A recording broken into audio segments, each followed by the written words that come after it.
What is up, everyone? Welcome to L2R2, a PlayStation podcast. My name is Fonzie. I'm joined by my co-host, indie game dev, and my UK bro for another mum, Callum Monroe. Callum, how are you? Yeah, good. Just getting used to my new superhero powers that I got today from my vaccine. Well, it's either superhero powers or a government microchip, which is what a lot of people over here think that the COVID vaccination is. But yeah, so it's been an interesting day for me. First time really I've got up early to get out the house and be around people. But yeah, like I said to you, earlier, feeling good and yeah, it's quite a positive thing, I suppose. So trying to feel good Nice. about. I'm just going to move my camera slightly. hmm Do you feel any stronger, or do you feel like now you're going to go lick, handles, doorknobs, and stuff because you can handle anything? Yeah, I mean that's definitely the sort of response that I've definitely thought about, but unfortunately, like in real life, it takes about 12 days for it to sort of set in, and then you're only 50% protected until you get your second dose, and then that takes about Mm, another week to then get you up to that 95% protected. So it's still, still got to be safe. Hopefully, I'll be getting my second dose in about 3 weeks or so, and then that'll be me, all done, and hopefully some sense of normality. I mean, we've still got to, respect the rules and everything, and not be stupid because, it doesn't stop me from carrying it or transmitting it. right.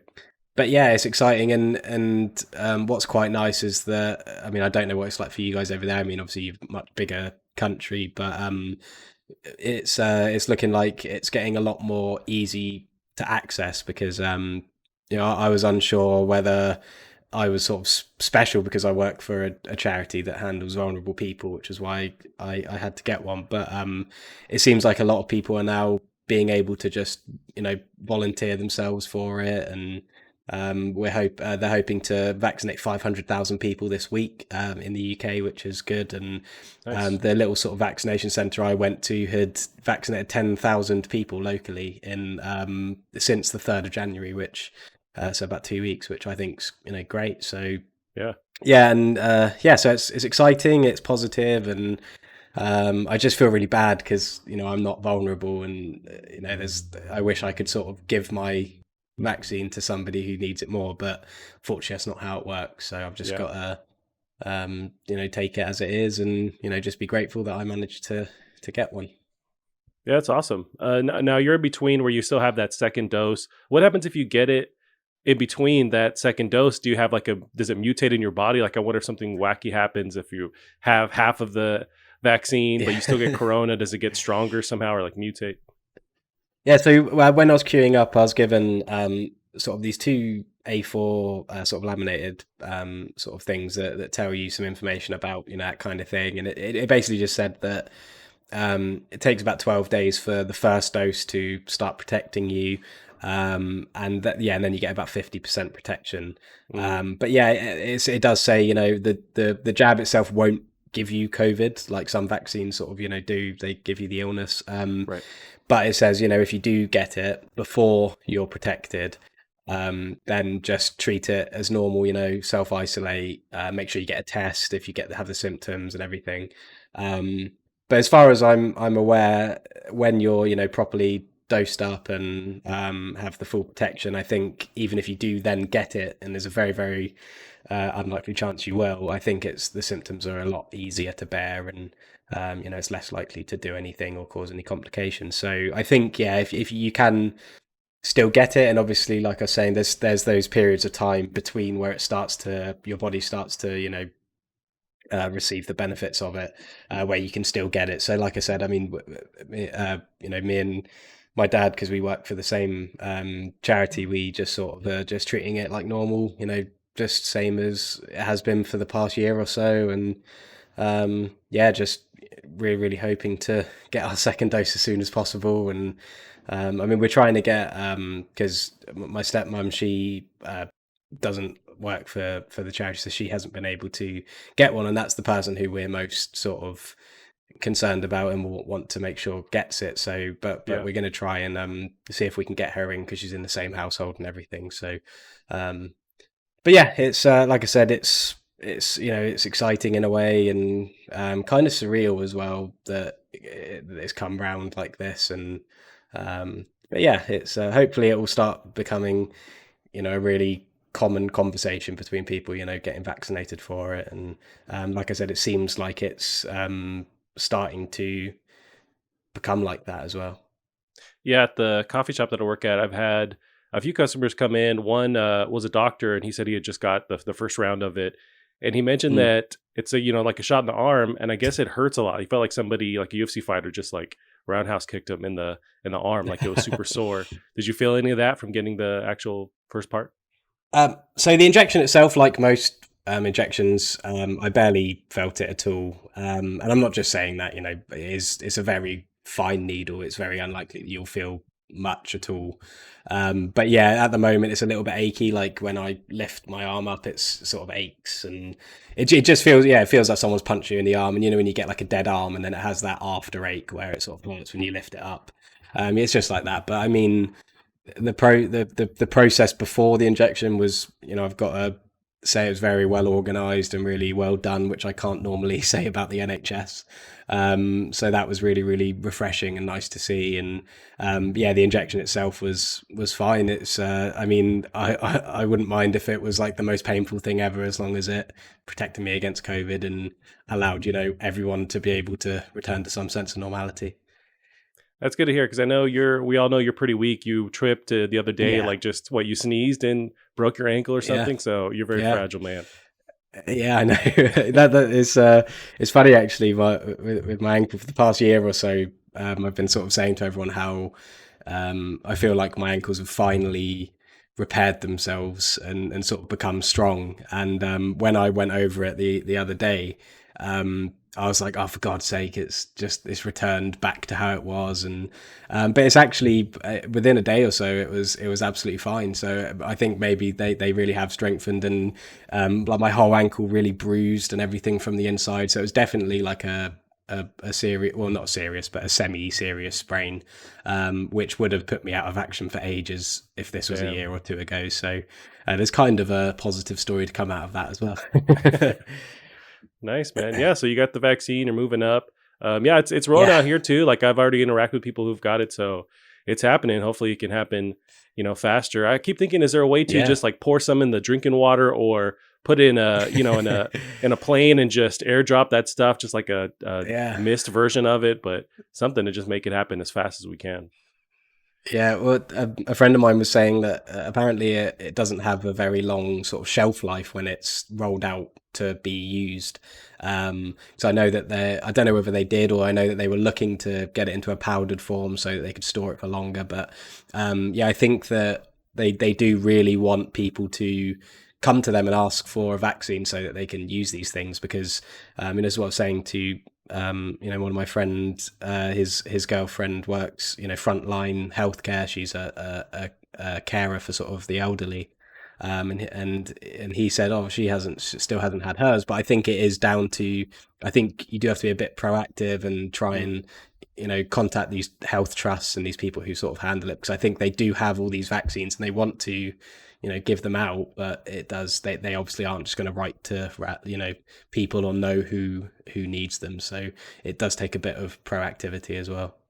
Yeah, you're right. There was a story in the States here. I forget which state, but some dudes late night had went to like a CVS, just like a one of those pharmacy slash supermarkets, for like a Gatorade or whatever. And at the Mm. pharmacy, they're like, "Hey, do you want this vaccine? Because it was at the end of that shelf life. We have to throw it away tonight. So Mm. like, do you guys want it?" And I guess three of them just got a vaccine just by luck. Yeah. But yeah, because it does have some kind of time limit where they just can't use it. So it Mm. was. You think they would have some more?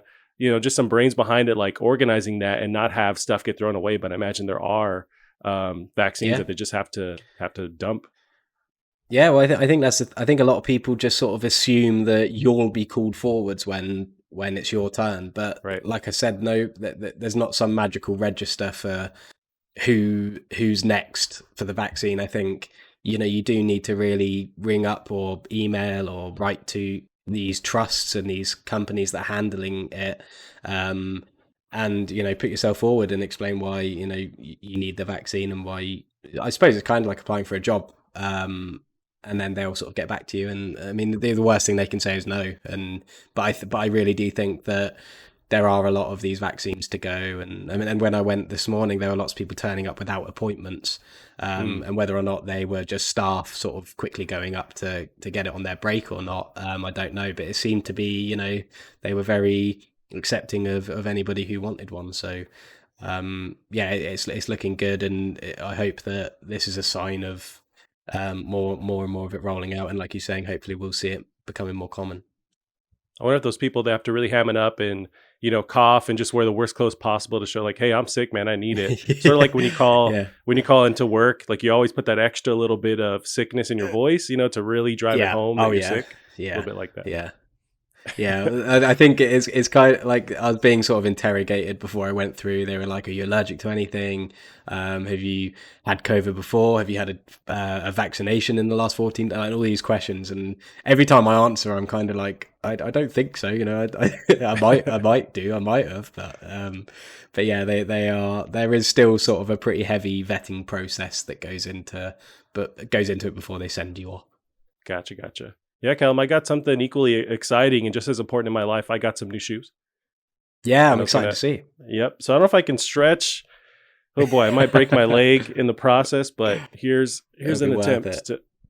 Oh, there we go. Oh, got those nice Nike very kicks. colorful. Oh boy, man, that really. I have to go. They look like they're too nice to be worn outside.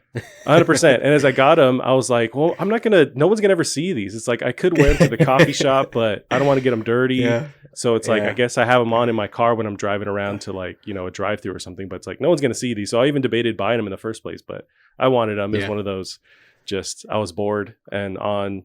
And so I was like, I want to buy these shoes. I am afraid to wear them to work. There's this horror story I'll never forget. Years ago, this girl worked for us, and we have this like bleach water, sanitized water solution that we, you know, like we'll wring out our rags in and kind of wipe surfaces and stuff. And she made it, and she dropped the bucket on the floor, and it's this huge, you know, gallon bucket, and it just sprayed bleach water up on her clothes. And of course, she's wearing like all black, so it was just destroyed. And I guess it looked kind of cool, almost like a Kanye West like fashion show, where it's like sort of disheveled on purpose, but man, so I'll never forget that. And so since then, I'm very careful with what I wear to work, because that's a day where I just drop, you know, whatever on myself. So very scared. Nice, Callum. So you got your superhero powers. What you been playing? Any stuff? Any games lately? So I got my Oculus headset, so I've played a few things on there. I played a little bit of a game called In Death, which is like a roguelite kind of VR game, which seems pretty fun. I also got a boxing game called Thrill of the Fight, which is actually really surprisingly good. Like the AI it feels really like realistic, and you know, as someone who sort of has sparred and you know, been in that sort of situation before, it's a very, very good game to, you know, work out and train. And I mean, the first time I played it, I was aching for like 2 days, because I mean, you're basically shadow boxing, and shadow boxing is hard on your body because you've got no resistance or impact to sort of soften it. So yeah, that's really good. That's I definitely recommend that to sort of, if you're looking for you know, like an exercise kind of oriented game. It's only like $7.99 or something. And I also got the Walking Dead VR game, only because I heard really good things about it, and that seems really great as well. So so I did a little bit of that, and I mean, I don't have a huge amount to say about them because I only played them for, you know, little bits at a time. But mostly I've been playing GreedFall some more, and I think I'm quite near the end now. But other than that, I don't think I've played anything else. I mean, I don't know whether last week I had finished Man-Eater, but I platinumed that. And yeah, I think that's really about it. Oh, and I've been playing some Grounded as well. Oh, right. Yeah. Did you complete your review over at Tech Stomper for Man-Eater? Yeah, I did. Yeah, I gave it a 2 stars out of 5, I think. Hey. And it's quite funny because all the reviews get uploaded onto N4G to sort of like help you know, promote, because N4G is like a good place for smaller review sites to put their things, and we always get lots of comments and people not happy with what we've done, and I had Of a few course. people not happy with the score I gave it, which is really irritating because they clearly didn't read why I gave it the score and were just interested in the number, which is subjective. It's completely. I'm one of those people that, like, a 6 out of 10 for me is still decent, because five's probably the mid, and so yeah, it's that's quite irritating. But yeah, that's all up there now, and I never have to play it again, which is good.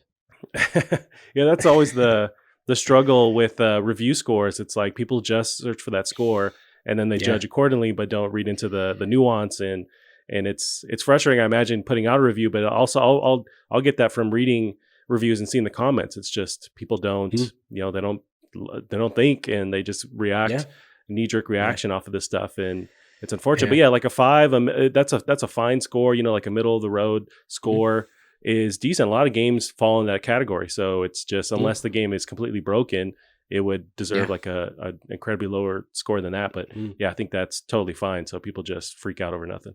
Yeah, and it's quite annoying because when it gets uploaded to N4G, because we do a 5-star sort of review thing, and we can break it up into sort of different things, and then that can make it into like a 3.5 out of 5 or something like that. But I just gave it a 2 out of 5, and then when it's put on N4G, it sort of automatically makes it a 4 out of 10, which isn't really completely accurate, because a 2 out of 5 doesn't necessarily mean a 4 out of 10, if that makes sense. Right.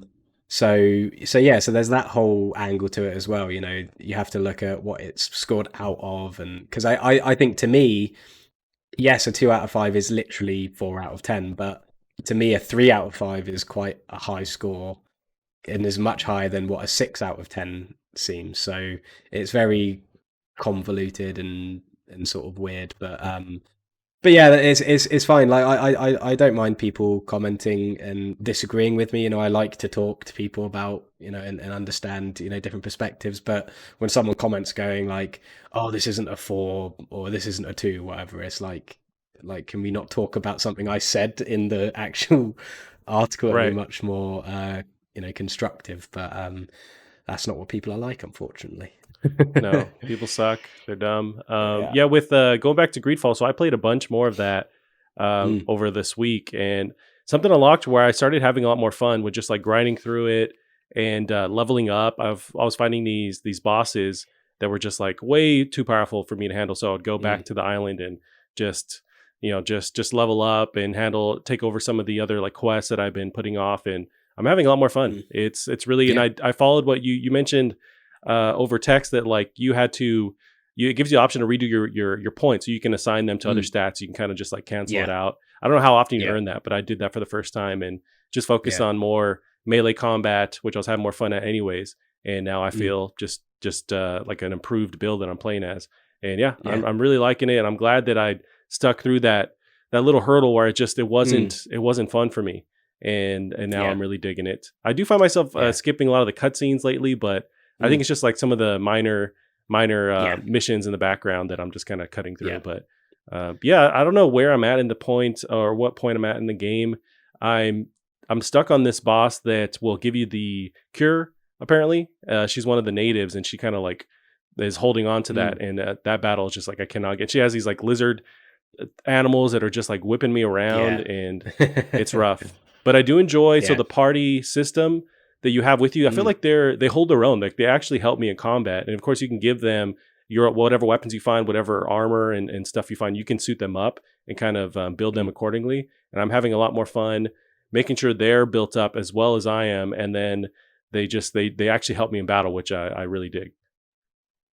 Yeah, I think it's. I mean, I think I'm about 21 or 22 hours in, and I kind of feel the same. I'm finding myself skipping certain sort of dialogue bits that maybe aren't about things. I mean, because there are things I'm interested in story wise. I think I like the more political story arcs, between the factions and the weird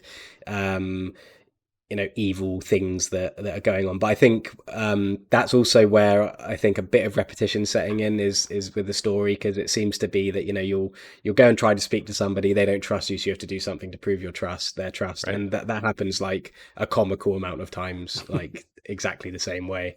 But yeah, like you're saying about the party stuff, I think that's one of the real strengths of the game, and not just that they help you in combat and that you can equip them, but also the characters are great and they all have something to say, and it reminds me of Mass Effect, where you can only have two people at a time, and depending on who you take, that can really affect a quest. It can really affect how a quest goes. It might mean that you can bypass something that would otherwise mean you'd have to go off and craft something, or you'd have to go off and do a quest. But if you have a certain character with you, they can sweet talk their way through or whatever, which I think is really interesting. And I did a bit of research about some of the different scenarios, and there's so many points in the game where it could have gone completely different, and I didn't even realize at the time. There's lots of different things that can happen, and I think when you don't realize that you made a really big choice, I think that's really clever, because it's just flowing really nicely when actually it could have gone a completely different way. And I think having the different characters and getting to know them and how your relationship is with them will affect certain choices you make as well. I think that's been done really, really well and entwined in the game really nicely. And I think that's definitely one of the strengths of it.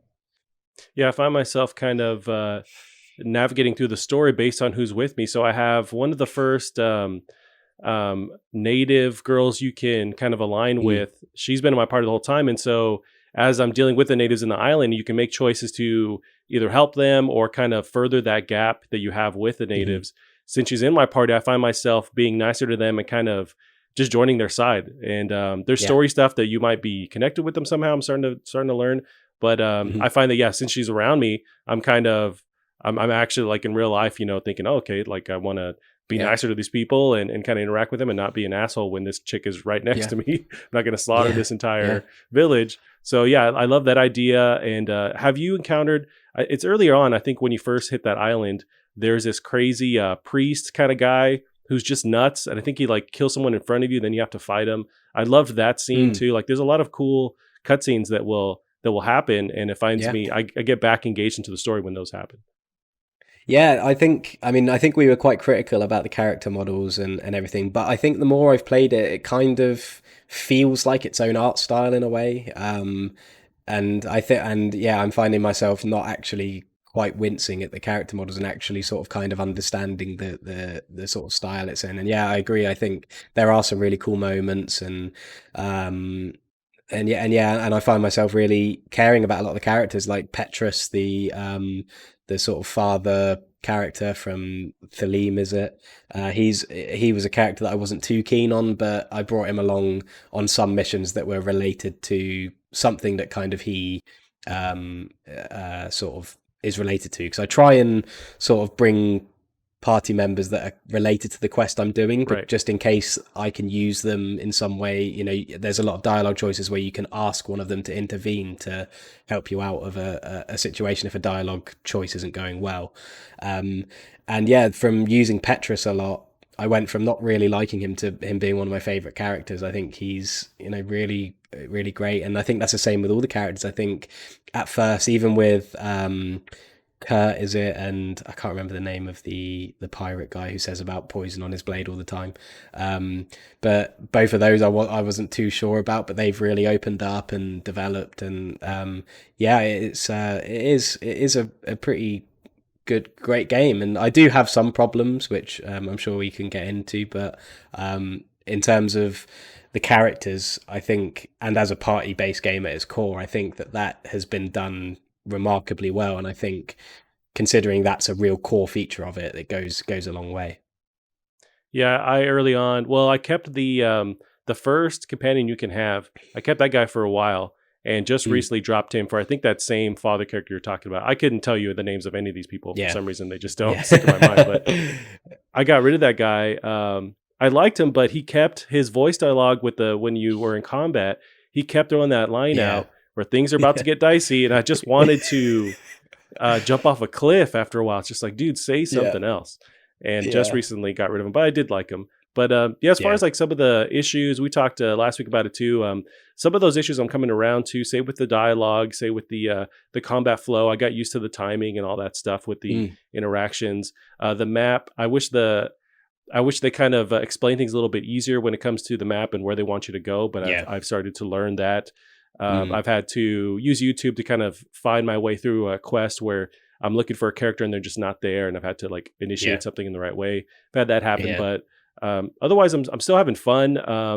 I would like some more. I mentioned last week some more uniqueness. I don't know what that would be essentially, but something that just kind of makes the whole world pop a little bit more. But that's just maybe just a small nitpick. Definitely, but as I spend time in it, I'm now more interested. So it's just like that kind of first impression kind of thing.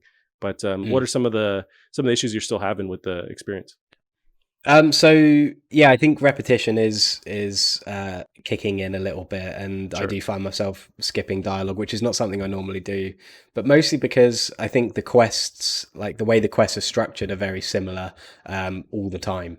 Whether that's from a story perspective, where, like I said, you're trying to prove trying to get someone to trust you or something like that, but also just the way that you'll constantly speak to somebody, they'll tell you to go somewhere else, you go speak to that person, then you have to go back to the other person, and there's not really a lot of thought gone into the player experience in that respect, I don't think. I found myself a lot of times just constantly sprinting between sort of two people, and that can get a little bit tiresome. But yeah, I think the main thing is definitely the navigation. The map is quite confusing and convoluted, and the way you sort of fast travel and find new areas is a bit strange at first. But yeah, I think, like you said, you do get used to it, and you do kind of understand what it wants you to do and how it wants to be maneuvered. But I think that could definitely be tightened up and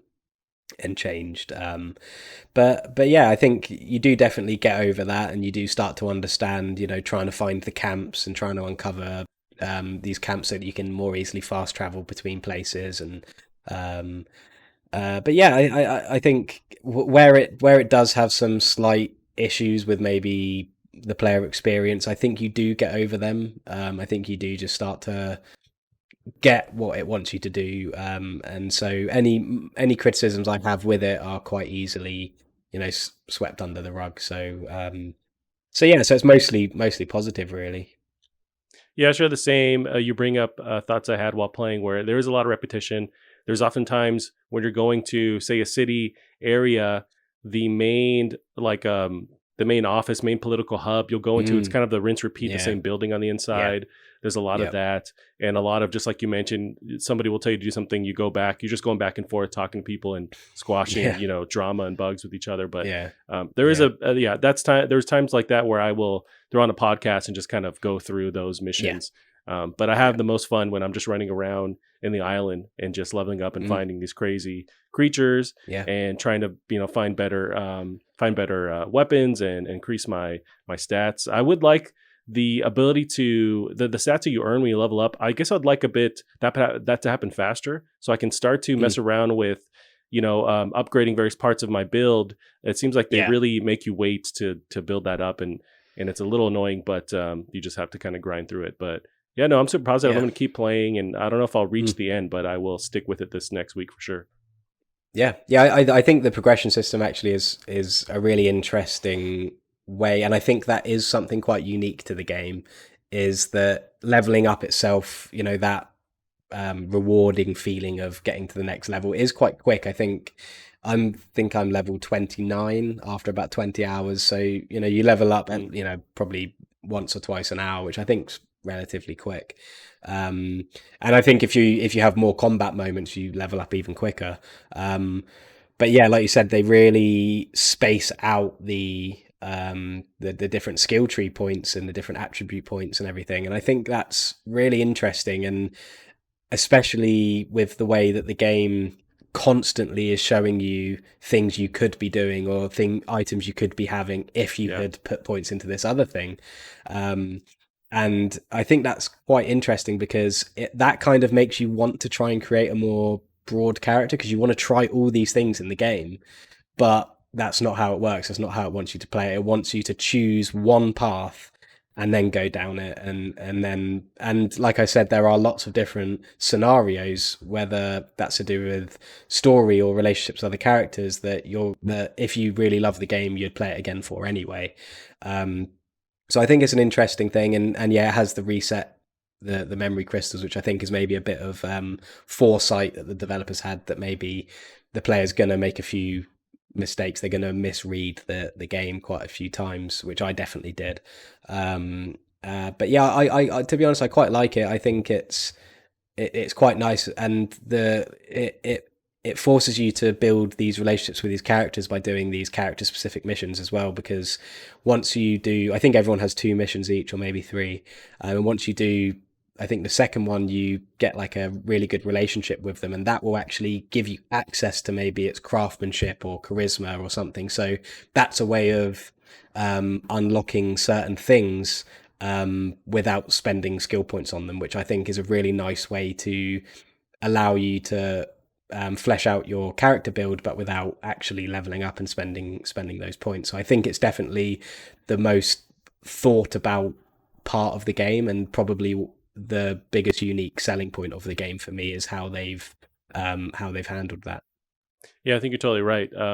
As I keep playing the game, I'm very excited for. They have announced that they're working on a next gen upgrade. I'm not sure whether it's going to be free or not. I guess you'd have to imagine it is, but I really am impressed with the performance. So I'm jumping back between PS5 and PS4. So because it's slow at work, I can take my PS4 with me and kind of knock out some hours with this game. And so I'll take the PS4 and then load it back on PS5, and it does perform a little bit better. There's just faster loading on PS5, but it definitely still runs fine on PS4. So I'm interested to see what a fully, unlocked next gen version would be. Maybe they can work on some of the character models. Otherwise, the world looks pretty good still. So I'm wondering what they can improve just with loading, I guess, in general. But yeah, I'm pretty positive on it, and I'm definitely going to keep playing. Yeah, it's good you brought that up, actually, because I think the game looks really nice, and I haven't tried it on PS4, but I think the general consensus is that the game is a nice looking game, especially for its budget. And yeah, I get some stutters and some FPS drops in certain areas, and it doesn't seem to be related to anything. It's just very random. But yeah, the loading times are quite, like they really sort of shocked me how quick they are. I mean, sometimes they're not even fast, they're instant. Like there isn't even a transition or anything. It's just straight away, especially when you're traveling from camp to camp inside the same sort of region. I mean, it's completely instant. And I think we mentioned it last week, but I think when you play a game like GreedFall, it would be the load times that would make it even harder to play, because there are times like where running between people or having to go from region to region just to complete some quest that's actually quite trivial in what you need to do. And I think if the load times were long, it would be really difficult to get through. But the fact that the load times aren't just fast, but sometimes instantaneous, I think really helps the game sort of flow and sort of makes those repetitive moments easier to bear. Yeah, I agree. I'll keep playing and keep watching it. And we can switch gears. I did play. We can touch on it lightly. Just very few couple minutes. First hour of Scott Pilgrim versus the World. They did that remaster, 10th anniversary edition on PS4, and I'm playing on PS5 as well. And it's really dope. I never played this when it initially came out, but I know everyone really loves this as just like a beat 'em up kind of game. And it seems like they've just succeeded in kind of updating it and just making it, taking this genre and making it fun. Of course, it has that. It's in that Scott Pilgrim world, so it looks just like the cartoon or the comic book rather, and then it still mimics the movie as well. The soundtrack is super dope. Did you play this when it initially came out? Or are you interested in this at all?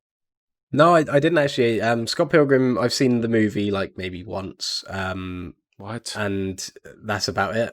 I really don't know a huge amount about it. I don't know much. I know that it was a comic, and I know that the game had come out, and I know sort of I'd be able to tell the game by a screenshot, but no, I don't know a huge amount about it, to be honest. Did you ever were you not a big fan of the movie at all? I can't believe you watched it one time. Yeah, well, I remember I watched it just because it was made by Edgar Wright, isn't it? Yep. who did Shaun of the Dead and all these brilliant movies. And I just remember, I think I mean I watched it when I was quite young as well, and I think I probably just put it on a pedestal that of expectations that maybe it didn't quite hit. But I can't really remember it. It's a film that I definitely would like to revisit because I love the cast and I love the premise as well.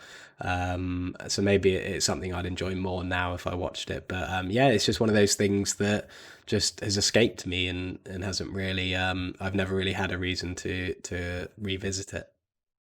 That's insane, Callum. Yeah, you got to go back and watch it. It's such a great movie, and I missed the boat. I know when it initially came out, it went to theaters and everything, but it just didn't reach any success. But it had this cult classic, or cult following building up, and when it went to DVD and Blu-ray, then it just exploded. And yeah, I love this movie. I will put it on often, and I got my nieces and nephews into it. One of my nieces just calls it the Rock Guy movie, and she's like, "Oh, put the Rock Guy movie on." It's like, okay, cool. And yeah, she loves it. And man, it's just such it's one of the greatest like video game movies. I feel like the way they adapted this world into and paying respects to video games in general, which this whole world kind of revolves around. It's just one of the best movies to ever try and do it. It's really good. Yeah, it's something I'd like to revisit, and yeah, I've noticed that it's been re-released and people are talking about it, so I've got no doubt that it's excellent. You got to watch it. It might still be on Netflix. It might not, but it's easily, worth the $10 or whatever to get a copy of it. But yeah, been playing that. And I did watch, so you're talking some shit online about WandaVision. I finally watched the first 2 episodes over the weekend. And I got to tell you, I loved it. I thought it was really cool. How did you? Yeah, I was just on board for this, Bewitched or that style of show where it's that black and white and it's just a cheesy sitcom. I really loved it, but especially loving those characters from the movies and how this is so different, of a style for them to be in, especially Vision being funny and just like the wackiness of the show. Of course, it's super cheesy, but like it's supposed to be that way. And then there's some weirdness going on with how this world even exists the way it does. And I love that they're kind of chipping away at that story a little bit. But I dug it. What were your issues with it? Why didn't you like it?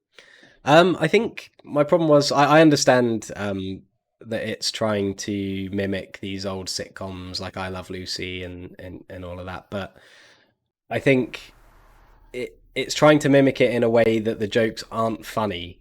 If you can tell that the jokes are meant to not miss but be really cheesy and not necessarily actually make you laugh as a joke.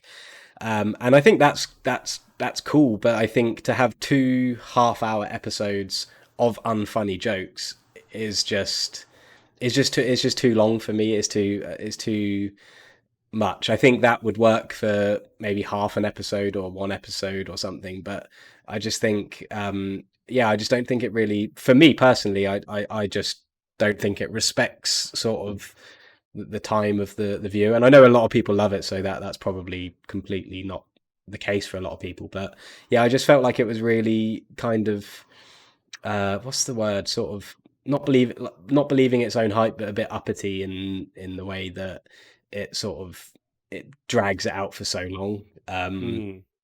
And I don't have the same connection to the characters. I've seen the Marvel films, but I'm not like a massive MCU fan. And so so I don't have that same connection. I don't know. I just felt like it was, obviously there's something weird going on. I think that's cool, and I think I love like surreal kind of bizarre things like that. But yeah, I just thought if you're going to make something that's going to purposely be unfunny and cringe, like don't have it take an hour to get past that kind of thing for me. But loads of people seem to really like it, so I'm probably in the minority there. But yeah, it just wasn't for me really. But I mean, I'm also in the minority of someone who really dislikes The Mandalorian as well, so maybe my opinions just aren't very good. I can't talk to you anymore, Callum. Okay, well, leaving The Mandalorian aside, I see what you're saying with the show, because you definitely get a sense of, okay, how long can they keep doing this where they're referencing how cheesy these shows are, but you're right, where it's not the funniest thing that they're bringing to each gag that they're kind of making fun of. So how long do they do this kind of premise without also maybe dipping into why the world is the way it is and kind of pulling away from this a little bit? So I totally get what you're saying. I had those same feelings. They couldn't keep the show going the entire season where it's just like this. And it seems like the next episodes are going to be maybe even referencing or making fun of like 90s sitcoms and like kind of in the future 80s sitcoms. So maybe they I'm assuming they're going to kind of pull out and add something else to it. But I get what you're saying with that. But I dug it. I thought it was just really, really cool and weird. But yeah, I totally see what you're saying with it not being the funniest thing in the world. Yeah, at times it isn't, because they're just kind of, picking at these old shows, but not bringing anything new to the table, just kind of putting these characters in that world. But yeah, otherwise I dug it. Well, one day we'll talk about Mandalorian and how you're insane for not liking it. But we do have a bunch of news stories here that we can go into. Quite a bit of them. So the first one here was really big. This is Capcom to host Resident Evil Showcase on the 21st of January. I'm super stoked for this. So this is Liam Croft of PushSquare.com. Capcom has revealed it will host a Resident Evil Showcase next week on Thursday, the 21st of January, where it will share a new Resident Evil Village trailer and gameplay walkthrough. The live stream will get underway at 2 p.m., 5 p.m. Eastern, 10 p.m. GMT. The Resident Evil Showcase will also disclose details concerning a closed beta for some sort of 4 to 6 player online game. It is not currently known if this is a mode contained within Resident Evil Village. You can sign up for the beta now through the Resident Evil Ambassador program. How do you feel about this? They announced this, last week? Are you pretty excited? Yeah, definitely. I've been seeing some sort of murmurs about a remastered collection or something, but I don't really know what that would involve, because, Resident Evil 1 is available on PlayStation 4, Resident Evil 0 is available on PlayStation 4, Resident Evil 2 and 3 have obviously had their remakes. I can't imagine... I mean, it would be nice to have the PS1 versions, I suppose, but I don't know really whether that would be, the big announcement, if that makes sense. Because, the Resident Evil 2 remake is, in my opinion, and I'm someone who loves the original, is just a far superior version. And Resident Evil 3 was hated by everyone when it first came out, so I don't know why everybody suddenly loves it. But yeah, I'm really excited. I mean, anything Resident Evil is great. I'd love to see more of Resident Evil 8. It looks fantastic, and hopefully we'll get some information about VR modes, maybe a PSVR 2 something. Because Resident Evil 7 was and still is the flagship of PlayStation VR, in my opinion. It's probably one of the best VR experiences I've ever had, simply because I don't like moving around when I'm playing games. I like to still play with a controller, and Resident Evil 7 combined both of those things just absolutely perfectly. So it'd be nice if it was something to do with VR, and even if it's not a PSVR 2 thing, at least announcing something, and hopefully it will come to the Oculus, because otherwise I've wasted my money. Yeah, you might have, because I think it's going to stay with some kind of Sony deal they have in the background for this. I think it's going to stay to PSVR. I feel like it's a bit early for PSVR 2. You never know. But for sure, they announced they're going to show some gameplay off. I'm excited to see some actual gameplay. We've seen cutscenes, or the trailers have shown off some limited gameplay, but I'd love to see just like a quick walkthrough and learn more about that super tall lady they showed images of, what's going on with her. And I mean, I'm stoked for this. Yeah, the idea of remastering or some kind of compilation, I don't know where they go with that. It's tough to throw. They did remake the first one. Was it not Zero, but it was there was a remake, but that was still in like the GameCube era, so maybe they kind of bring that to life a little bit more. That could be cool, having the first 3 as a compilation. They did tweet today just another thing talking about how that showcase is going to happen, and they used the menu, or the where you navigate your weapons from Resident Evil 4. They just use that as the GIF where you're kind of moving your items around. I don't know if that has anything to do with what they're going to show, but I thought that was interesting to show that off out of all things they could show. But yeah, I'm super stoked. Is there an actual date tied with this thing? I think there isn't yet, right? Is it what? For some reason, March comes to mind. I thought I thought it was end of January. To be honest, I thought it was literally in like next week or something. I could be completely wrong, but I'll have a. See, I don't think we have an actual date yet, and I'm kind of Googling right now, and I'm not seeing. Yeah, it looks like 2021 is still that. So I imagine we're going to get an actual date then. You'd have to. Yeah, it says January 21st, 2021. God, that seems well. That might be the actual showcase, because that's the date of the showcase. Oh, I see what you mean. Sorry. Yeah. I was being an idiot. Do you mean for the Resident Evil 8 release date? For the actual release date. Yeah. I think they don't have. Yeah, I'm sure that I'm sure we'll get that at the showcase. I'm sure that's. Oh, I've just minimized you by clicking one of the side buttons on my mouse. That's all right. You can live down there now. There you go. Yep. But yeah, you'd have to imagine that Resident Evil 8 release date is is part of that. And hopefully we'll see some other exciting things as well, because nobody's ever complained about too much Resident Evil. Now, one thing they're also teasing is some kind of multiplayer reveal as well. We had was it Resident Evil Resistance? Was it Resistance? Yeah, that was with the RE3 remake, which I didn't really play any of it. Didn't really call out to me. But do you think they go with that same kind of style, or some kind of just group co-op experience in that Resident Evil world?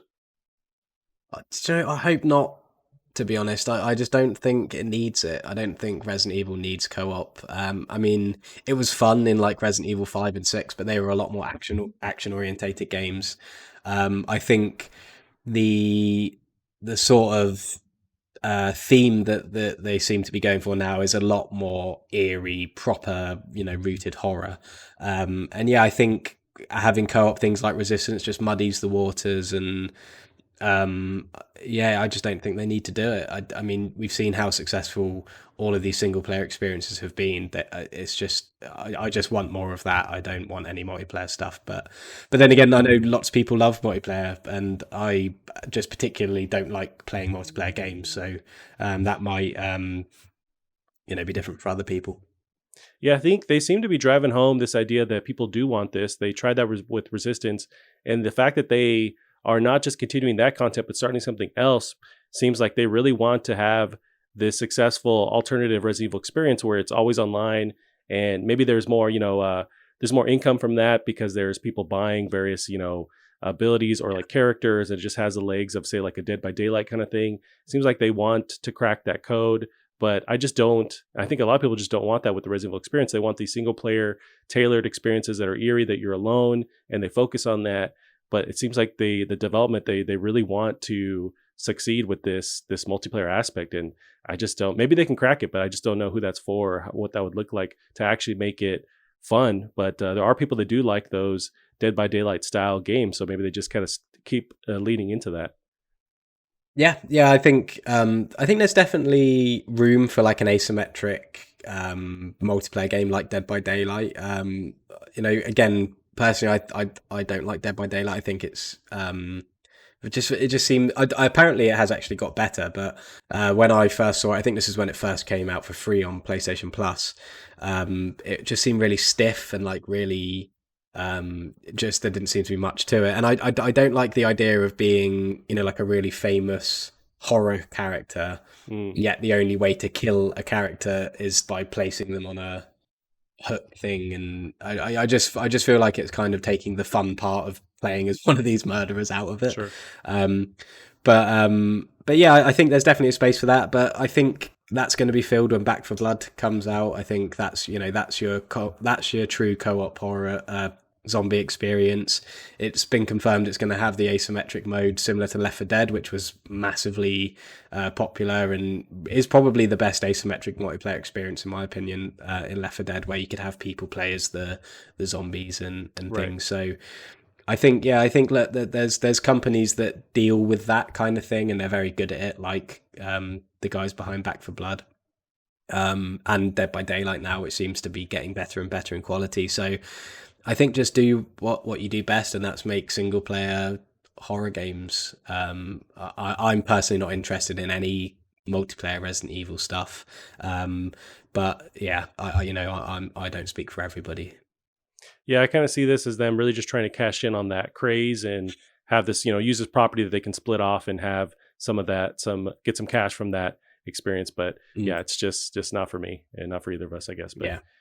yeah, so we did, and it didn't. And I think Resistance didn't seem to be for anybody really. I don't think anyone played it or plays it now. So hopefully that's a sign that nobody cares.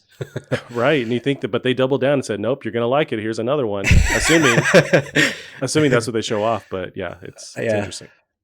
All right, Callum. So we got the next one here. This one is just more in the context of what we might expect to be delayed in the PlayStation world. But we got Hogwarts Legacy is delayed until 2022. Andrew Webster of The Verge has the article. One of the year's biggest games has been delayed today, or this is last week. Warner Bros. Announced that Hogwarts Legacy, an open-world action role-playing game set in the Harry Potter universe, will be launching next year instead of in 2021. We're giving the game the time it needs, the developer said in a tweet. No specific release date was announced. So also in the context of this, Jason Schreier, Bloomberg News, commented on this announcement. He says the first of many, many 2021 game delays to come. And the first one I think of when he mentions that is God of War. Do you think there's still hope for God of War, say Horizon sequel to still hit that 2021 date? Yeah, I mean, there's no real reason to think that it's not going to come in 2021, I suppose. I mean, I don't think it will, but I think that's just our pessimistic view because of what happens with games. They always get delayed. But if they said it's coming out in 2021, you know, they know much more than we do. So who knows? I mean, it might be really coming along really nicely. You know, that God of War still looks great. I can't imagine the second one's going to really look that much better than the first one. I don't think it really can. Obviously, there'll be next gen features like maybe bigger worlds and better draw distances and faster loading times and DualSense stuff and all that. But yeah, there's no reason why it's not going to come in 2021. But yeah, it's a shame for Hogwarts Legacy as well because that looks quite cool. But yeah, it's something we're going to see a lot of. I mean, we always see it, and COVID's probably going to make that no different. But yeah, I'm still hopeful that God of War's coming this year. I'm still hopeful that Horizon 2's coming this year.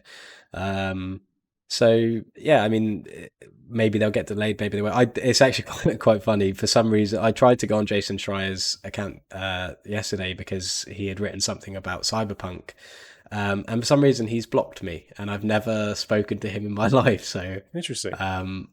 and it's not like I'm a big Twitter account. I have like 100 and something followers, so I have no idea what I did to upset him. But obviously, I've done something.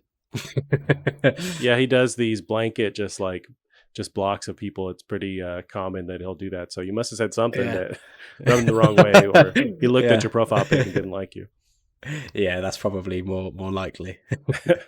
But I think as far as with the big PlayStation 1's coming up with God of War, with Horizon, I think Horizon has way more chance of reaching this year. You have to imagine it's been in the works for a while, so that the last one came out, was it 2016, maybe 2014? It's been a while. So I think they've had a lot of time to work on that and go just full force, all hands on deck for it. With God of War 2, I still do not think we're going to see it this year. I think we'll get a delay. It just seems like there's too much going on there that they have to build with this world to reach this year. But I could be wrong. I just don't have any hope that it's really going to launch this year. But I think for sure, Horizon is pretty safe. They can push that to the end of the year and still have time to reach this year. So I think it's pretty safe there. Yeah, I'm pretty sure. I mean, I could be completely wrong, but I'm fairly sure Guerrilla have a pretty good track. Well, with Horizon in particular, I'm pretty sure that didn't have any delays that I can remember. Or I think you're right, or anything like that. I'm pretty sure that was quite seamless, and I know that when the game came out, it was flawless in terms of bugs and things like that. So, and then same with God of War. So, I mean, maybe these guys really just do have a great understanding of their engine. They've got a great team and they all work together well. And if that's the case, there's no real reason why they can't turn these games around quickly. But I'm definitely in agreement with you. I don't think God of War 2 will come out this year, but I also think they said 2021 for a reason. There was obviously something going on behind, and this was during COVID as well that they said this. So there's clearly something working behind the scenes that makes them think that way. So hopefully, you know, I'm hoping that we get both of them this year, but I wouldn't be surprised if we get one or neither. Yeah, it's very possible. I mean, COVID has thrown a wrench into everything, so we'll see. I just thought that was interesting too. That's a huge profile game to get delayed. We'll see what happens the rest of the year. We got some interesting news from LucasArts. So I just pulled all the different blurbs from different news outlets to give the general gist of what's going on. So we got Disney brings LucasArts back in the form of Lucasfilm Games. On Monday, Disney announced the arrival of the previously shuttered publishing side of Lucasfilm. LucasArts was shuttered in 2013 after the Disney acquisition, but now properties under the same umbrella will be published as Lucasfilm Games. So 2 new projects were announced, one being an out-of-left-field new Indiana Jones game being developed by Machine Studios, the dev behind the recent Wolfenstein revival. The next project is an open world game being developed by Ubisoft's Massive Entertainment, the developer known for open world third-person shooter The Division. EA recently commented that they will continue to make Star Wars games under their contract with Disney until 2023 and beyond.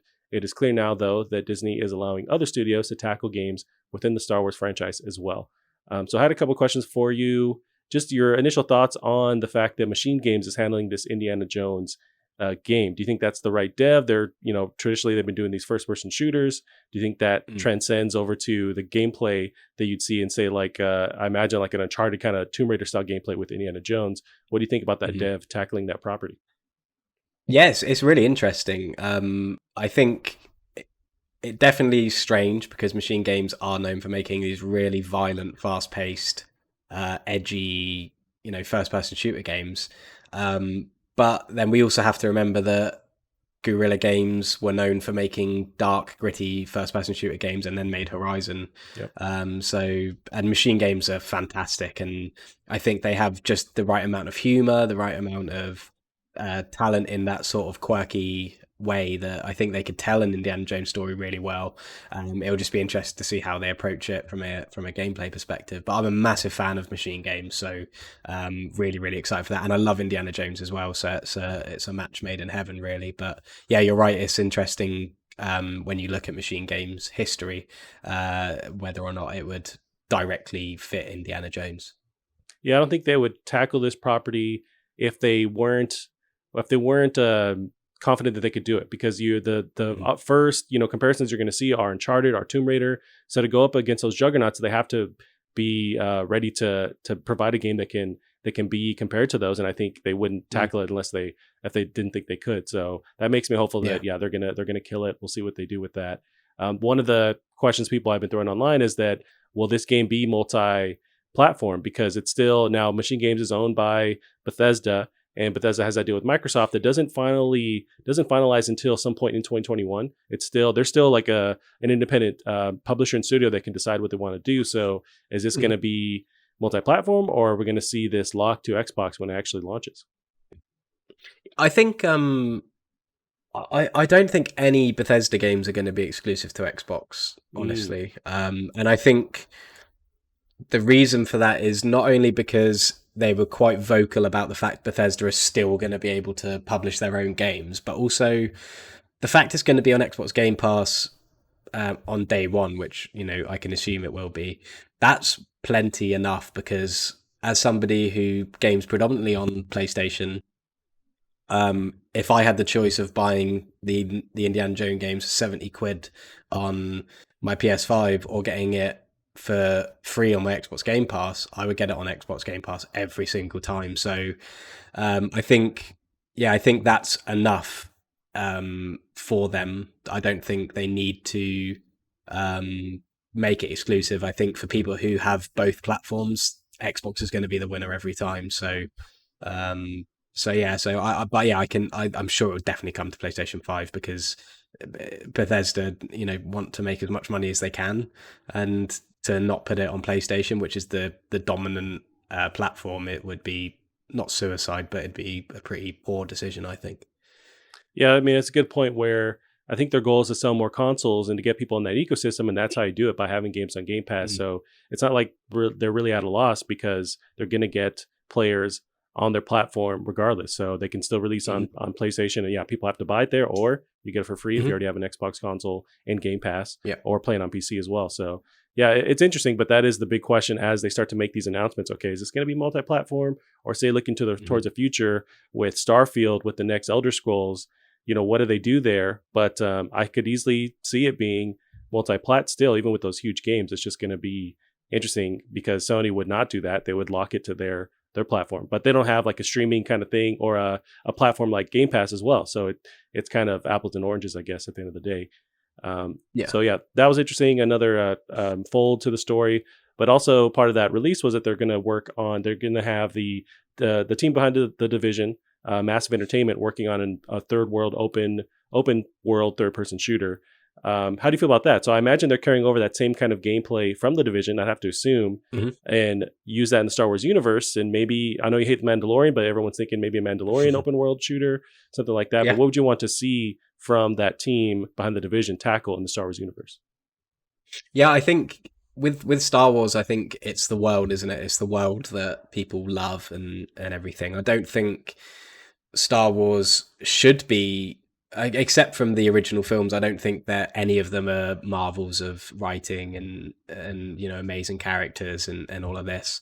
I think that for me personally, anyway, I like Star Wars because it's epic and cinematic and great music and just really awesome set pieces. So I think that's why Star Wars is so perfect for games, and I think Massive is a perfect fit for it because I think the Division and certainly the second game looks great. I think they're games that I'd probably really enjoy, but the only thing that puts me off is how gritty they are.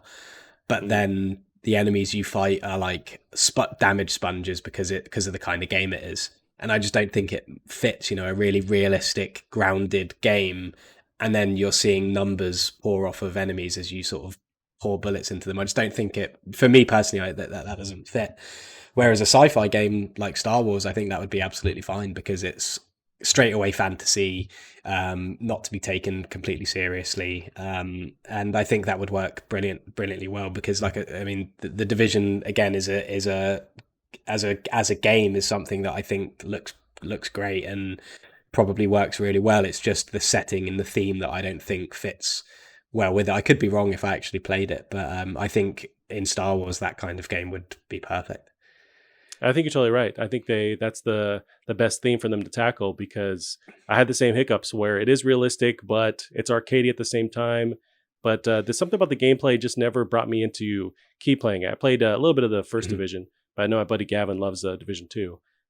But either way, I do enjoy when you take a step back from it, the fact that now Disney is allowing these other developers to tackle these huge properties and it's not locked into EA anymore. There were some big criticisms with say how EA handled, was it Battlefront 2 or the first Battlefront with the loot boxes?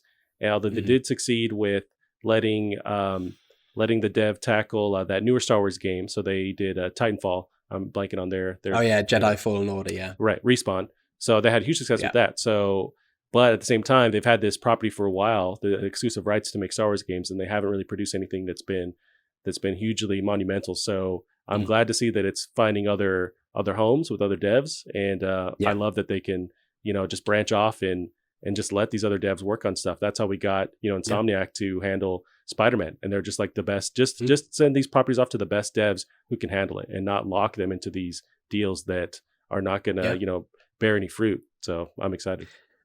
And I think Jedi Fallen Order is a good example because that's a game for, again, this is just my take on it after I finished it, but I loved Jedi Fallen Order. I thought the story was really good, the world was amazing, the characters were great, to the point where I wanted them to like continue it, whether that be like a film or a TV show or something. I really liked the story, but once I finished the story, it really shows how, I don't want to like exaggerate, but how bad the game is. Like the platforming is woeful, the way you navigate the map is really, really bad, and it made me realize that the only reason I was enjoying the game was because I was keen to explore these new places, find out what happens to the characters and find out what happens in the story. But as soon as that was gone, it really emphasized how actually bad the game was, and the combat was okay. I mean, combat's automatically fun when you're using a lightsaber, but it was really just a poorer version of like Sekiro or these sort of like time based sort of counter combat things, and so I think that's what an amazing world like Star Wars gives you, is it gives you that sort of ability to explore and maybe make some mistakes and maybe take some risks, because that world is going to pull people through that no matter what. And I think it's about time that we have more Star Wars games, because it's been a pain that EA are the only people who have had it, and we just need more of it. Yeah, no, I share the same thoughts with Jedi Fallen Order, with the platforming and the combat. Yeah, the stronger side of that game was a story and just that world and how you want to explore, and it kind of pushes you to play the game. It wasn't terrible, but yeah, there's definitely wonkiness to how you traverse the world and the combat itself. So, and I have to imagine that Respawn's going to kill it with the next one and kind of tweak those features and the places that they fell short. So yeah, I'm excited to see this whole world because it's such a deep world, and now they have access to Lucasfilms in general. So with with man, I'm blanking on that one with Indiana Jones. I love that they can just open up these games and allow the best devs to tackle it. So it's great news. Yeah, to have this elsewhere besides EA. Yeah, and I think despite me not liking the series, I think Mandalorian's a really cool premise and a really cool idea, and I think it would. I mean, the series itself plays out like a video game where you know he's doing these kind of irrelevant to like an overarching story arc, but he has like these missions that he does, and then he uses his rewards from that mission to upgrade his armor and all these things. So it is already basically a video game. So to use that world and also those characters that people you know really love, I think would be a really good call as well. Yeah, it's crazy that you don't like that show, Callum. I don't know. It always nails it with me, but yeah, I just don't trust you anymore. So we got the next one. The next article here is it's a bit of a bummer. So we got PS2 style PS5 consoles withdrawn from sale after company receives credible threats. This is pushsquare.com, Damien McFerrin. The recent, highly anticipated limited run release of the PS2 style PS5 console, being made by website Super, I think that's how you pronounce that, did not go according to plan. With 300 custom units available, the stock sold out within 20 minutes, causing the Super website some serious technical issues. The problems were so bad that some buyers were charged for the console without actually getting confirmation that they had been successful in obtaining one. The company has issued a subsequent statement saying that it will not be shipping its retro-style PS5 after all, and that all orders will now be refunded. The reason, Super has claimed that its staff were receiving credible threats to their safety following the sellout of the PS2 style PS5. Here's a quote from them. "We intended this to be a fun way to celebrate a shared nostalgia. As it turns out, there are people out there who are willing to interfere with that. If we determine that it's safe to try again, we will. For now, please stay safe." So I didn't realize this was happening. This pre-order event was happening, but it's a really dope looking PS2 style PS5. How do you feel about this thing being shut down and now nobody's getting a PS2 style PS5? Yeah, it's awful that you know people feel like they can threaten people out of. I want to try and say the word anonymity. Anonymity. How do you say it? Yeah, that one. They smarter sort of than you, use Callum. that as a way to. They sort of use that as a way to threaten people, and it's just ridiculous. It's awful, and they have every right to just cancel it because of that. You know, I wouldn't want to continue working on something if I was getting you know threats and things, but I think the other side of it, well, not the other side of it, completely away from the threats and everything, but it's similar to my sort of annoyance with the general PS5 selling is that everybody knows how rare and how wanted these things are. If you're going to sell a PS5, you need to make sure that your website can handle the traffic it's going to receive and that you can fulfill what you're promising to sell. Not that that's any reason to threaten anyone at all, but if you've committed to doing this and you've failed in you know keeping your website up or even just managing this thing despite knowing that of course this is going to be hugely popular, then just don't do it. Just don't half-arse it. And yeah, but on the other hand, definitely do not threaten people because that's not good.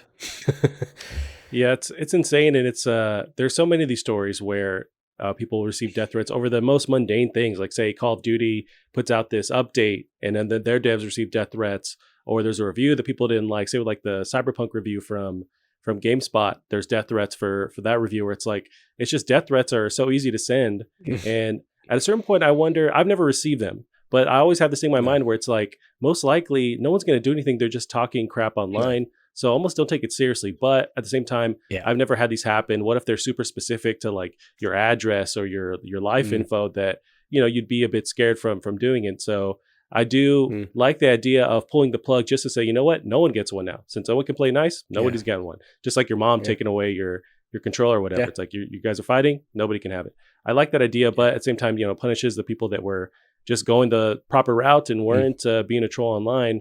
It's just, I wish there's a way you could roll these things out where there isn't this drama. But of course, you mentioned, the issues they had with the website, which angered people. I get that. It doesn't, like you said, doesn't justify the death threats. But yeah, you'd wish that they had kind of had everything rolling the way it could. So at least the drama is it just sold out, and people could be angry about that. It's just a bummer. This thing does look really rad. I know there was no way I was going to get one, so I didn't even attempt to, pre-order it or whatever, but it looks really dope. Sony needs to just get on this and start making these. I don't know what the issue is. Yeah. Like, they know that we want this kind of, this revamp, this different style. So just make these, Sony. Yeah. It looks really, really nice, and it is a shame. But I mean, and like you said, death threats, I suppose it depends where you live. I mean, this might just be me living in the UK, but if I was in America and someone knew my address, I'd kind of be a bit more freaked out, just because in America you can buy guns. Sure. But in the UK, if someone sent me a death threat and knew my address, I'd be like, you better bring a gun, because that's the only way you're going to kill me. And guns are very, very hard to get in the UK. Yeah. So it definitely depends on those kind of situations. But it's horrible. No one should get threatened with death, especially not by some fat, sweaty, internet dweller. So it's really sad, and hopefully they're sort of okay and not, taking it to heart too much. It's just people are just complete reprobates and embarrassing, and that's just the world. Yeah, that was one of the podcast names I had for our show early on, was just fat, sweaty internet dwellers, and could have went with that one. But... I thought you were going to say reprobates. Yeah, that one's catchy. Alrighty, Callum, we'll watch that, see if maybe this thing goes back online soon. So now there's a bit to chew on this next one, so we'll kind of go down the rabbit hole. This is CD Projekt Red responds to Cyberpunk launch issues. CD Projekt co-founder Marcin Owinski has responded to just the initial rollout and the drama with the console version and whatnot. So here's some quotes from him. I and the entire leadership team are deeply sorry for the substandard quality of the console versions of Cyberpunk 2077. In this video is me publicly owning up to that, Owinski said in that YouTube video. So speaking about the QA internal testing, he says, our testing did not show a big part of the issues players experience while playing the game, the console versions, and then reiterated there is a free next-gen upgrade for consoles in the second half of 2021, and they're working on these big patches coming up in the next months to fix the issues with Cyberpunk. I saw you commented on this. What do you think of his response and him kind of throwing, literally some of these people under the bus with as far as QA testing and the rollout of Cyberpunk? It's just abhorrent. It's awful. I mean, his first sort of statement that's written there about him being deeply sorry, that it reminds me of when people say, like, I'm not racist, but, and sure. It's like that but sort of just destroys the entire sentiment of the first bit you said. And that's exactly what he did. He started off by saying, I'm publicly owning up, and then he starts saying that the reason is because the QA testers didn't find the bugs. It's like, it's just horrendous. I mean, QA or infamously probably are the ones that are some of the people who are overworked, underpaid, and really the bottom of treated like the bottom of some sort of food chain. And so to then blame it on them is disgusting. It's just, how could they possibly? I mean, you wouldn't even need someone to test the game to know some of those bugs were there. I mean, just by looking at the game that you're making, you would know that it's completely broken. It's just ridiculous, and I'm just sick of CD Projekt Red now. I think they're really showing their true colours. They clearly believe their own hype, and they're refusing to kind of take responsibility for that, and just admit that maybe they were too ambitious and they bit off more than they can chew, but they just won't do that, and they're trying to act like they're apologizing whilst making excuses, and it's pathetic, and it's embarrassing, and it's just making me not want to play the game even more. Yeah, no, I share the same thoughts. It's a huge bummer to have them come out, and this also like a month later, dude. Like a month later to put out this video as an apology, and then to throw your QA testers on the bus. And you mentioned they're the lifeblood. I mean, they're the people actually playing this thing. It's very well documented. Yeah, a lot of them are underpaid.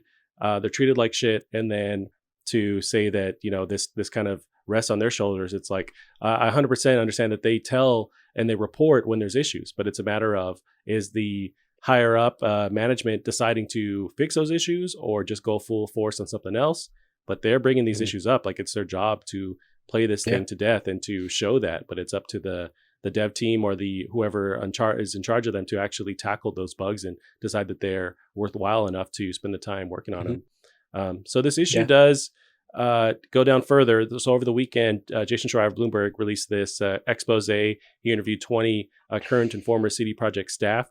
And so the actual full article is on a Bloomberg website, which is way more detailed, but I pulled some excerpts from it. So he mentions interviewing 20 staff that are under anonymity, the word you couldn't say.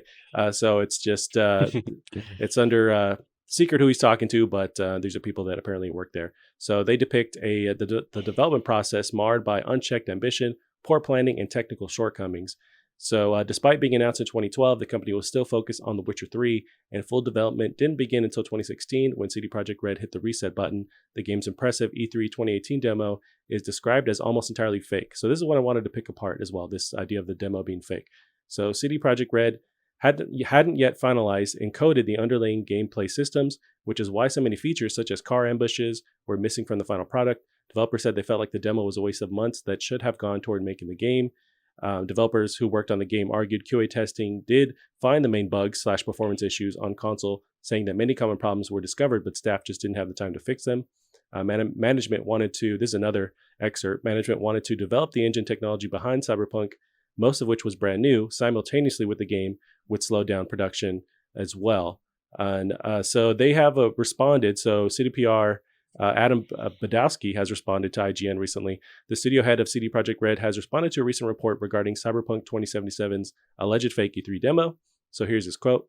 "It's hard for a trade show game demo not to be a test of vision or vertical slice 2 years before the game ships, but that doesn't mean it's fake." Badowski wrote, "What the people reading your article may not know is that games are not made in a linear fashion and start looking like the final product only a few months before launch.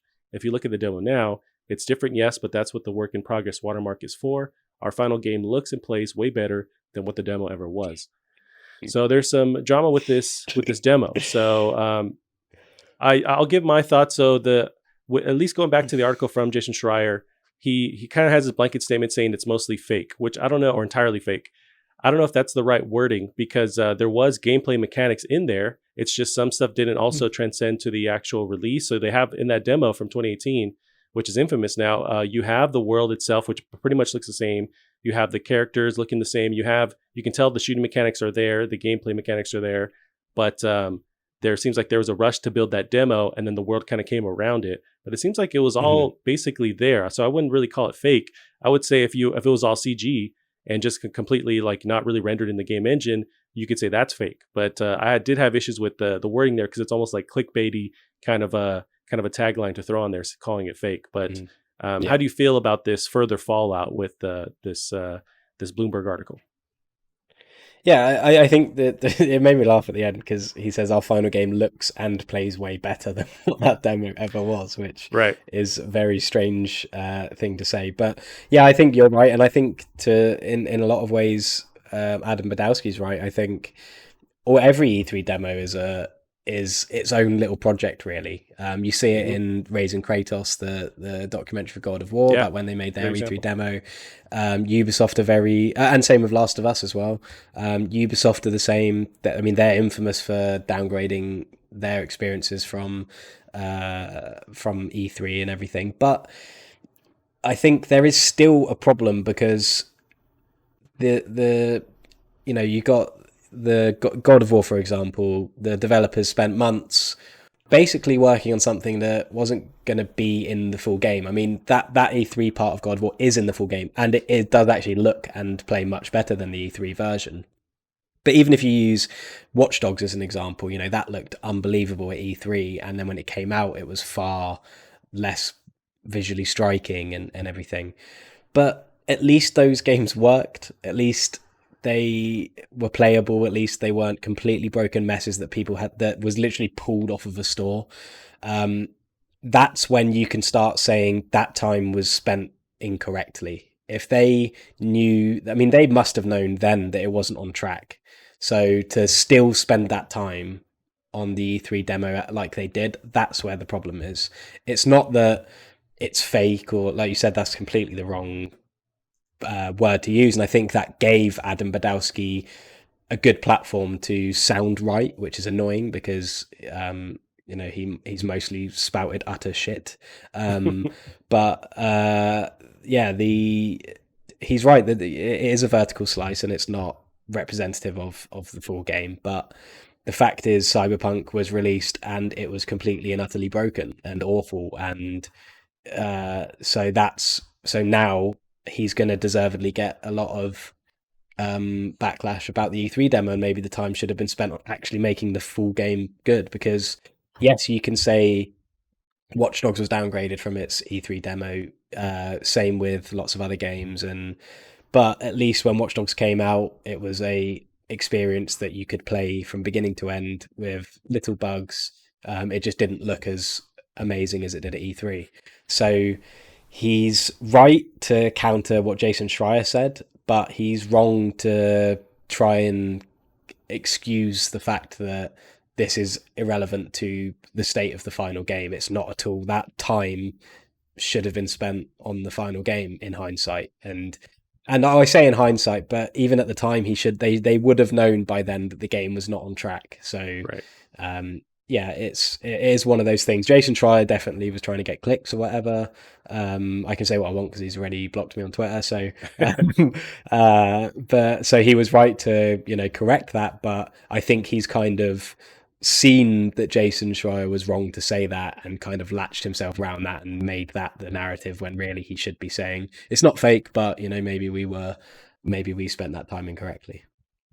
Yeah, it's man, it's just a lot of negativity, and it's just unfortunate that this game kind of fell from the heights that it did. But it's a lot of it's all due to management. I mean, when you read that article, which I suggest because there is a lot of detail in there. There's various interviews with some of these devs saying along the way, like there was issues with getting a game announcement and not realizing that was a new date and thinking it was a joke. Like this seems like the dev team understood that this game was going to be ready by 2022.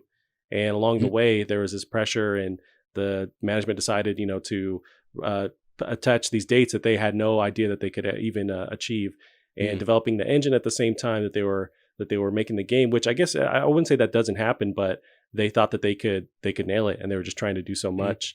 There was issues with the rollout of the review units or the review copies being only PC, which they said that they was part of the.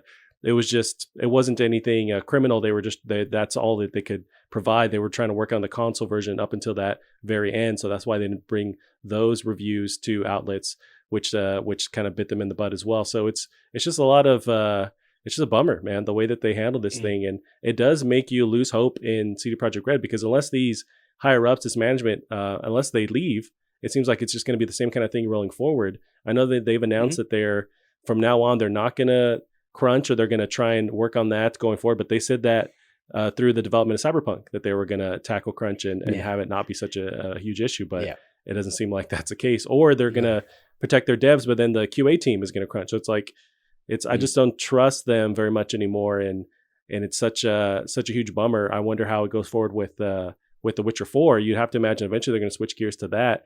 Do they still have the same success? Do those fans still trust them again? I'm not sure. They're just such a huge property that they can't really compete with what they're trying to do. Almost like there's a lot of comparisons to them and say Rockstar, because Rockstar does a lot of the same stuff, but they are able to nail their releases. So it's almost like all is forgiven in the gamer world.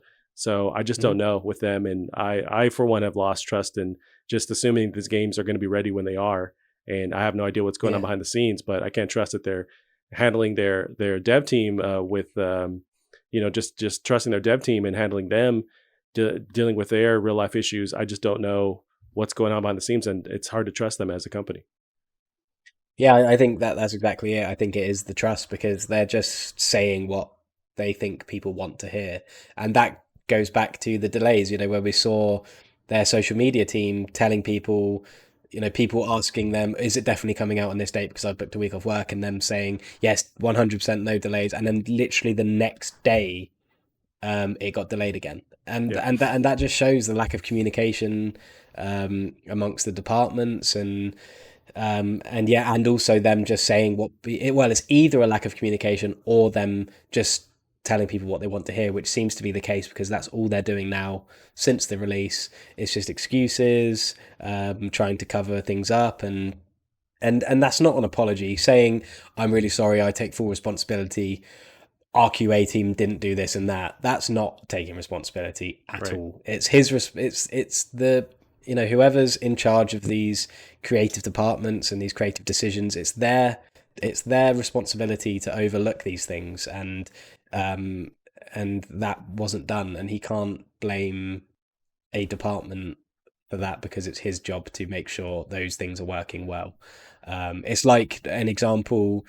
In the UK, I don't know whether you guys have heard about it, but we recently had a football player appeal to Parliament to basically feed the poor children of our country whilst COVID's going on, because they're not getting enough food. They're not at school to get some of these kids. The only meals they get is at school, and so he appealed to Parliament to give these kids free food, because it was passed for vote, and because the UK government is awful, they all voted against it. And I can't remember what I was going to say now, and it was a really, really good example. Well, of him going Shame. to Parliament, and was it like a two-faced kind of thing, or it was just management that, or these political figures that? Yes, sorry, yeah, I remember where I was going. So yeah, basically this football player, because he's very famous, plays for Manchester United. He was like, this is ridiculous. These children need to be fed. So he raised loads of money and everything, and finally it got passed that these kids would get food sent to them by the government. And what it was meant to be was £30 a week, and they would send £30, which is about $50 worth of food to this family, so that they can have a week's worth of food every week, and that would be their budget. And when this finally happened, the families got barely enough food. I mean, literally about £6 worth of food when they were meant to be getting £30. So everyone was like, well, where's the rest of this money being spent, blah blah blah. And the health secretary who was in charge of this basically just blamed it on the companies that were filling these boxes. Saying, yeah, we spoke to these companies, it's ridiculous, it's out of order. And everyone's like, but that's your responsibility. You're the one who chose that company. You're meant to be overlooking this. You're meant to be making sure this is happening. And yet they just try and shift the blame. And it's the same here. This was his job to make sure he overlooked every single aspect of this game. Yet he's trying to blame it on the people who are hard at work testing this thing.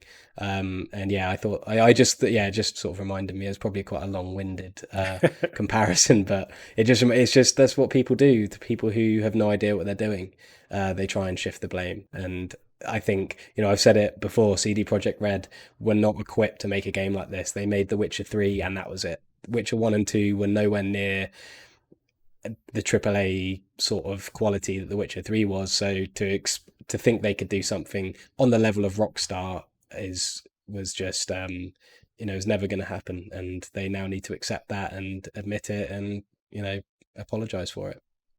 Yeah, I agree. We'll see what happens with that. It seems like every week there's another fold to this issue, so we will follow it. So Cal, we can end watching these some gameplay. So we didn't talk last week about Returnal.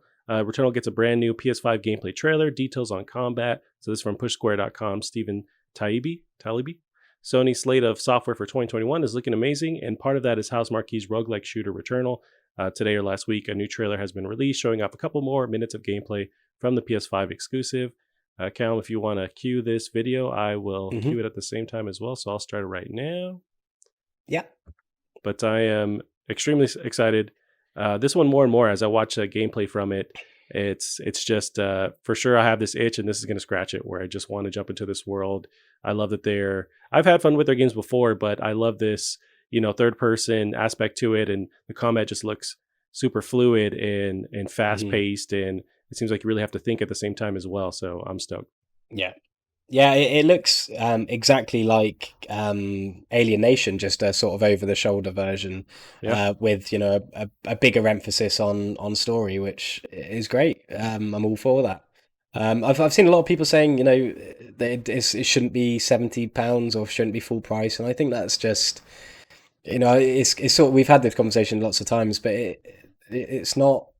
That's not how you determine what's worth what, just because of a studio's history or anything like that. If you look at Days Gone, that's clearly a full price game. If you look at Sony Ben's history there, you wouldn't maybe expect that Days Gone would have come out like it did. So Right. I think this is absolutely going to be worth full price, and yeah, I mean, it looks great. Yeah, same thing where I saw some articles kind of referencing that as well. But if you actually judge the game itself, it looks like it's a fully fledged title. There's so Mm, much going on, and I'm sure yeah, replayability going on too. So I'm fully on board with this being a full price next gen title. It looks next gen, looks crazy yeah, fun. So yeah, I don't understand the criticisms, but yeah, I'm very yeah. stoked for this. I think this will be a good in between gap between the next big PlayStation games to kind of fill that void Mhm. and provide something that feels like it deserves to be on PS5. Yeah, yeah, and I think it actually reminds me a little bit of Lost Planet. I Sure. think it looks very much like that kind of sort of game, and I don't think we have many games like that anymore. And the story itself looks very cool. Similar, I suppose, to WandaVision, and this like strange, there's something not quite right eeriness about it. And yeah, I'm really really excited, and I'm so happy for Housemarque to be getting this kind of attention, because I don't feel like their games necessarily got the attention they deserve, and now they finally are. Yeah, I think this will for sure put them on the map. And you have all these people with new PS5s hungry for some new content. And I think this is going to be an awesome release. So yeah, we got some Mm. new footage. Can't wait for that. This next one here is new footage on Hitman. So they released a trailer last week, and we got the release date coming in soon, next Wednesday. So this is Hitman 3. This is the VR showcase, sandbox in VR, which I'm really stoked. We talked about, you have an Oculus and I as well, where we're not going to be able to play this because it's locked Hmm. to PS4 or PSVR. Mm. But I think it looks really nuts, and I Mm. am tempted to try and get a hold of a PSVR somewhere and play this because I Yeah, think this style of gameplay lends to VR really well. yeah, definitely. I mean, it's one of those things. It's one of those things that sort of, I've never thought about it before, but now it's there. I'm like, of course, like that's just the most obvious sort of game really to have in VR. But yeah, it's the first time I've really seen gameplay of it, and it looks really great. And yeah, like I said, it fits the game perfectly. Yeah, it seems like this engine that they're working on is pretty versatile, where it can work on Mhm. VR, and it looks basically like, maybe not the PS5 version, but it looks like PS4 quality for sure, and it's still in VR. And Mhm. I have really high hopes for what they're able to achieve here. And it also gets me Yeah. really stoked for the actual PS5 version of the game, because I think I might pick this up next week when it drops. Yeah, definitely, and I think I've mentioned before, I've always wanted to give the new Hitman's a proper go, because I've played a little bit of the first one and really enjoyed it, just never finished it. And the fact it's including all three missions in it is an amazing thing. I think that's, I've never seen that done before, and it's such a great way to get people into the series without having to worry about having to play the first two. Um, and yeah, like you said, it looks amazing, and I think they've always been very versatile and kind of ahead of the curve in a lot of ways, the Hitman games, even since like the first games. I think they've always, because they're so particular, and they're always in very particular locations, I think everything's very bespoke and made specifically for that location. Every asset is, there's no asset sort of duplication or repetitiveness in that, and I think they always just look very clean, the games, even the PS2 ones. And I think we're seeing that again. They just look really really nice. And the PS5 version, I'm sure, is gonna look stunning. And I'm very stoked for these bigger properties leaning into VR where it works, because with the Hitman franchise, you're not really running around. There's not a lot of speed of your movement, which wouldn't transcend to Mm, VR. You're kind of a slower moving guy, but there's still a lot of action, a lot of stuff going on.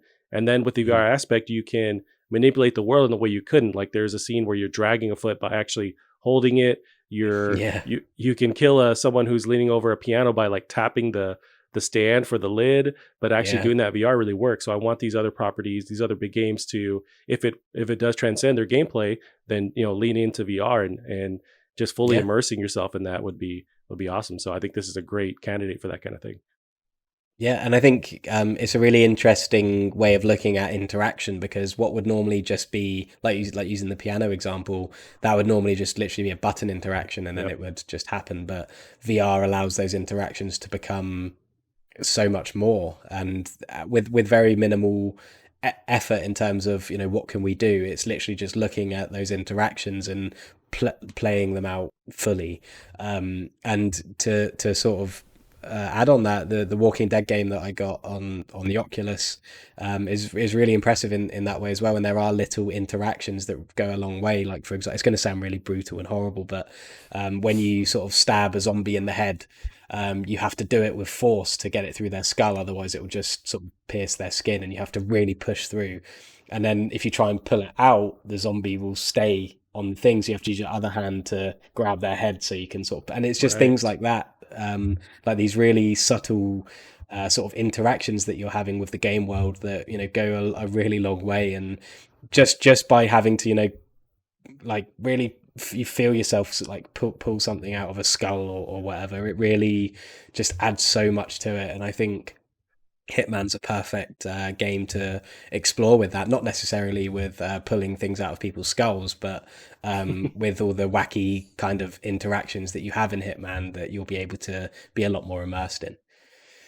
Yeah, no, I agree. That's where VR excels, is when you can actually let the player interact with the world in a realistic way. There's been other games, huge high profile games, that have tried to kind of just extract their gameplay into VR, but it doesn't work. Like Doom did that not too long ago. They did a PSVR version it's just not the same because that combat doesn't transcend. So they try to do something different, but you have to really work with a property that their gameplay already would work in VR, and then just allow the immersion and the actually manipulating the world. So I'm super excited for this. I want to figure out a way to play it because I have this Oculus is basically dead in the water. So we'll see. Yeah, I'm hoping it'd be like a timed exclusive thing, because I know that Hitman has recently been quite big on PC. I know they always did deals with graphics cards and processors where you'd get Hitman with them, and so I'm hoping it's a timed exclusive thing. It would make sense as well, being that there's no PSVR 2. This is a real new VR experience. It would be so at home on Oculus or HTC or the Valve Index. So to leave it on PlayStation VR would be kind of annoying. Whereas with Resident Evil 7, that makes sense because you still use a controller with that. So it wouldn't quite work on an Oculus because it doesn't have support for the control, the sort of hand motion. So whereas Hitman does. So I'm hoping it's timed exclusive, but if not, that's a great get for PlayStation. And I think we've already talked about how PlayStation VR is already ahead of the game in terms of its pricing, or definitely was. So to have all these exclusive experiences, it really bolsters that and puts it in a really good place. Yeah, for sure. So we got the next video here. We can end on this. So this is just a really cool indie title that I found recently. So it's called Squadron 51. So it's releasing on PS4 at some point in 2021. It's from Lumia Art, and it's we're talking about House Marquee. I feel like this is right up their alley, where it's this kind of bullet hell 2D shooter, but with this weird sci-fi aesthetic to it as well. So I have the video queued up right here. Oh, I clicked on the wrong link because I'm a bit stupid. Well, yeah, I have it going, but yeah, let me know when you jump on. But Yeah, it's got this I'm on. cool 1950s sci-fi aspect to it, and it's in black and white the whole time. And the beginning of the trailer just kind of shows off some of the story with these like various newspaper cutscenes, but there is gameplay about 30, 40 seconds in. It reminds me of like nice. Destroy Humans or something like that. For sure. Yeah, and it looks pretty, once you get to the game, it looks pretty chaotic. I'm terrible at these games, but I do love them. I really dug Resogun. I really love that game. I was just like terrible, could not really proceed very far, but this looks awesome. Yeah, with the black and white stuff and the cool like War of the Worlds style UFOs that are zipping around. Oh yeah. It looks really cool. And so apparently it's on Steam right now, but it's coming to PS4 very soon this year. See, these are the kind of games that would be so at home on the Vita as well. It's such a shame that there's a very select amount of studios that still support them. I mean, you've got Lilimo Games, who obviously Colin Moriarty now co-owns and writes for, and I think they still support the Vita, which is great to see, because I love my Vita, and I've even been thinking recently about getting some new games on it, and it's just such a shame that these kind of games aren't going to be on it. Right. Yeah, no, this would be perfect on Vita. Yeah, it's a bummer. I guess with the Vita, you can still do the PSVR or PS4 stream mode, so you can play it on your Vita, but it's just not the same. Yeah, and that's why I think we've said before that they discontinued PlayStation Now on the Vita, which is like really? the most perfect place for it to work. But yeah, no, this game looks really, really cool. It looks like a lot of fun, and there's not, since Resogun, like you said, there hasn't been many really great bullet hell games, I don't think, that sort of like resonate with a lot of people. So hopefully this can be have that same effect that Resogun did. Yeah, and especially with this genre, you kind of have to stand out because there's so many of them. And I think this does that perfectly, where it's a really unique visual style. The visuals themselves look super high fidelity and just high quality. Then you have that gameplay, which you have to nail as well. So I think it's just like a perfect combination. Haven't played it yet, so it could control wonky, but it doesn't look like it from the trailer. It looks like it's really intense, and it's the controls, seem like they're really tight, or if they're not, then there's no way you could play this, but it looks really dope. Yeah, and just sort of going back to Lilimo Games as well, there's a similar, their next game, Herbroxia 2. I don't know if you played the first one, No. but they're sort of similar kind of game to this, just it's more pixel art, and they're great games as well. So this is, if this is your kind of thing, Herbroxia 2, which I think comes out this year, or maybe even next month, looks pretty great as well. Nice. Cool, Callum. We can end it there for the week. Where can they find you online? Twitter at Bear Munro is where I normally get in arguments with people and things like that. As a sweaty internet lurker, that's where you reside. Yeah. Nice. And you can don't send any death threats though. Yeah, that's true. Send them all to me. All right, you can find us online as well on Twitter at Plastic Art Pod. That's it for this week. We'll see you next week. Bye bye. See you later.